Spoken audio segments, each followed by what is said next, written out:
I'm back. Hi, Celeste. Functional groups in stellar metamorphosis. According to the biostellar evolution principle, as a star evolves, life forms and evolves on it. This means all major organic chemical processes occur inside and on the star as it evolves. Thus, the vast majority of all organic functional groups in the universe are formed inside stars as they evolve. Stars create life, and the life lives on the star as the star ages considerably, and it starts evolving to the point where it's like an ocean world. But by the time it reaches ocean world stages, there's a lot of complex chemistry going on anyway. So stars directly form life, and all organic compounds, molecules, and material as they evolve, as is predicted by the general theory. In organic chemistry, functional groups are specific substituents or moieties. Moieties. That's a weird word. I don't know if I typed that correctly. Within molecules that are responsible for the characteristic chemical reactions of those molecules. The same functional group will undergo the same or similar chemical reactions regardless of the size of the molecule it is a part of. This allows for systematic prediction of chemical reactions and behavior of chemical compounds and design of chemical synthesis. Furthermore, the reactivity of a functional group can be modified by other functional groups nearby. I'll link this page to the bottom so you can see it yourself. But basically, here are some main players for functional groups. You have alkanes, alkenes, alkynes, benzene rings. These are the top. Now, they don't put the C in there, but the C is assumed at the corners, I believe. And where those little lines are at the edges of those. Those three lines right there, that signals a triple bond. So you have two carbon atoms on each side of that three little line number. Carbon's in here, carbon's in there, carbon's written out right there. You have amines, alcohols, ethers, alkyl halides, and thiols. And thiols have sulfur as an important element. You have chlorines, fluorines, and bromines, and iodine, and the alkyl halides, which are the halides. And then you have your alcohols, your ethers, and your amines. Now, this is important because functional groups, in this theory, the star creates more and more complex molecules as it evolves. And we can see the biochemistry sort of outlines it, but the fact that astronomers don't realize this, the fact that stars create life, which means that it's a biochemical process, majorly biochemical. They don't realize that ammonia is there already in Neptune and Uranus and Jupiter and Saturn. But they doubly don't realize that ammonia is an amine. That's a functional group. Ammonia is found in huge amounts on Neptune and Uranus, Jupiter and Saturn. Of course, it's not as complex as it could be on Earth when the ammonia is a part of larger organic things like us, or cats, or dogs, or bats, or whatever, lizards. But the ammonia does grow in complexity inside the atmosphere of the star.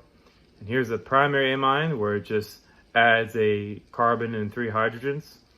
It can become a secondary amine, so it adds 2 carbon and then 6 hydrogens.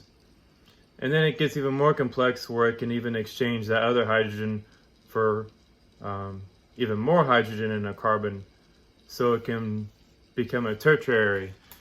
And as you'll notice, it gets more and more complex. There's more stuff added to it. Now, reasonably, this doesn't stop here. It continues on. All these functional groups continue on. They keep on adding more and more elements to them. They grow in complexity. That's what amino acids are. Those are the basis for life itself. Those are the basis for proteins, for lipids, which are fats. Those are the basis for DNA and RNA, are those amino acids that can then connect with each other in long chains if they want. They can polymerize. And we know this polymerization. Polymerization means you take one little molecule and then you add exact copies of that molecule all the way down.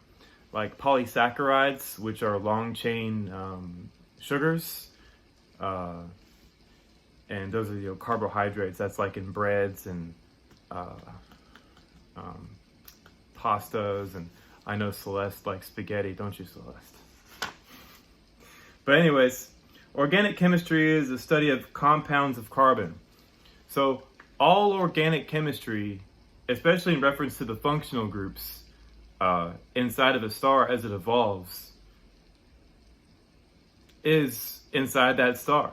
All of organic chemistry is created inside of a star as it evolves into later stages of evolution. Now, I know the astronomers are like, oh, that's impossible. No, it's not impossible. It happens, and it's basically, there's direct observational evidence of it happening.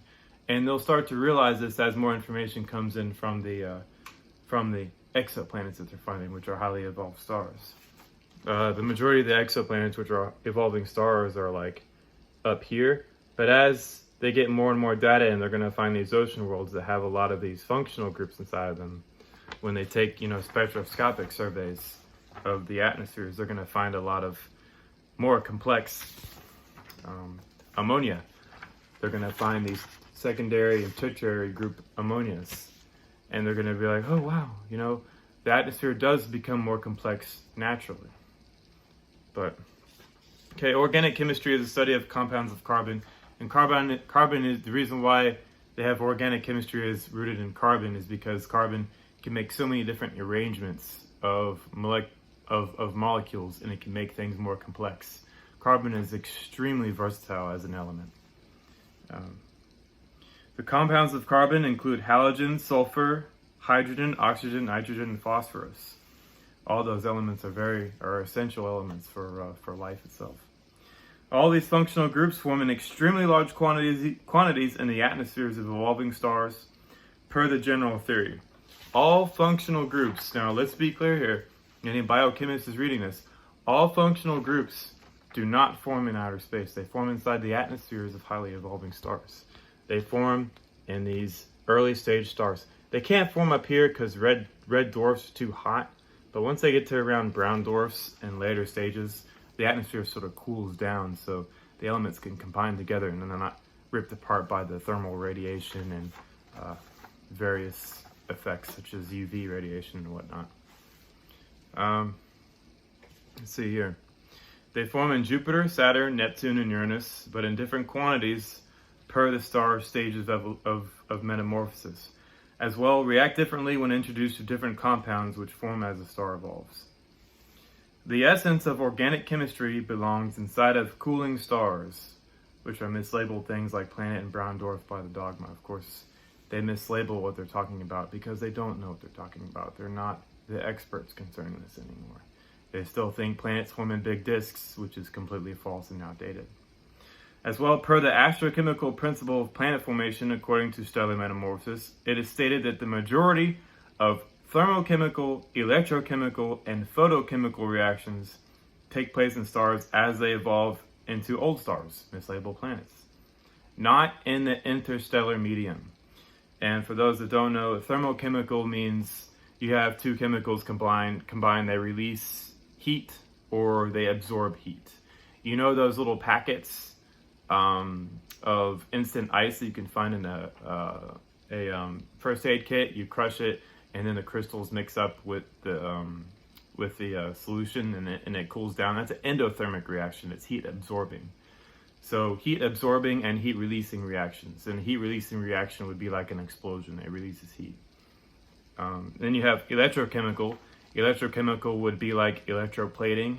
For instance, if you have like a truck bumper and you want to plate chromium onto it, you dip it in a vat and you put a bunch of electricity through it, and that chromium sticks to the substrate, and it can chromium plate the truck bumper and make it nice and shiny and pretty. That's electrochemistry. It has to do with electricity and moving chemicals from place to place just using electricity.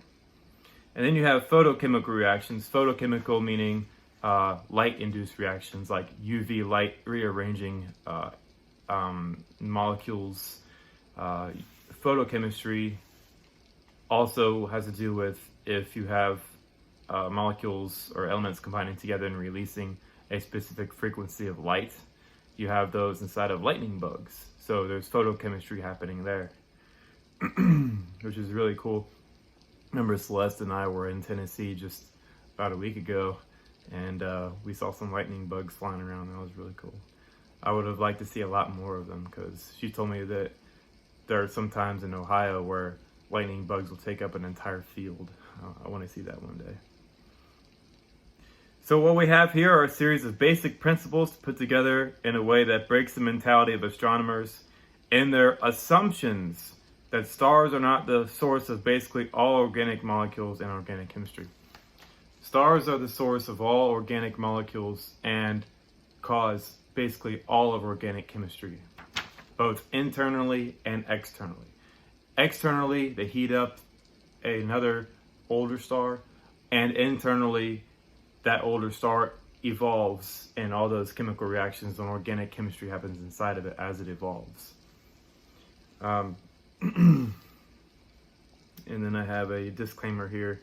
Basically, I'm saying that astronomers, they're not allowed to talk about this, even though they probably already know about it, because they don't want to be blacklisted, and they put their career on top, and they don't want to get fired or blacklisted. Blacklisted meaning they can't write any articles to get published in any journal, because they're like, oh, you're a pseudoscientist. You're listening to what Jeffrey Walensky is saying about these issues. Ooh, and then, they get all upset, and, they have ego issues, so they sort of, get their panties in a bunch. But I don't have to worry about that.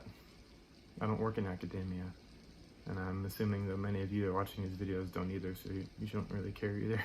You just want the truth. Alright, you guys, basically this sums up that. And also I wanted to share some cool things here. Remember, I had my northern star chart for the northern hemisphere. I had got this from my grandfather, inherited it. But just the other day, my southern hemisphere chart came in.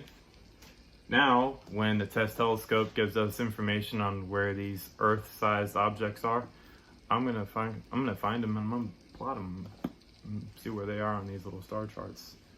Of course, I'm gonna use pencil, so in case I'm wrong, I can erase it and go back and fix it. As well as some really weird books came in. I got a book from Stanton Friedman and Kathleen Martin, Fact, Fiction, and Flying Saucers. I'm gonna read this.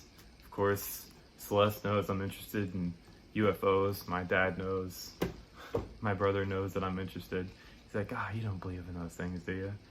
Of course I do. We've seen them for like thousands of years. Project Blue Book. Here's something I'm going to read. I'm going to see where a lot of government officials sort of mucked up the works and just had a policy of ridiculing those who spoke up about it, but in secret they were, studying it. Of course, that's dissimulation and simulation. The U.S. government is very good at that. They sit there and they give out false information as being the truth, and then the truth they cover up. So both simulation and dissimulation. It's an essence of every disinformation and counterintelligence operation in the government. They're pretty good at doing that, and they use their position of power and authority to make it real and trustworthy, but we all know better. All right, guys. Today is May 20th. Hopefully you guys can understand that stars are giant organic furnaces. That's the essence of this talk for today. Of course, later on during the evolution when they're more evolved. All right, later.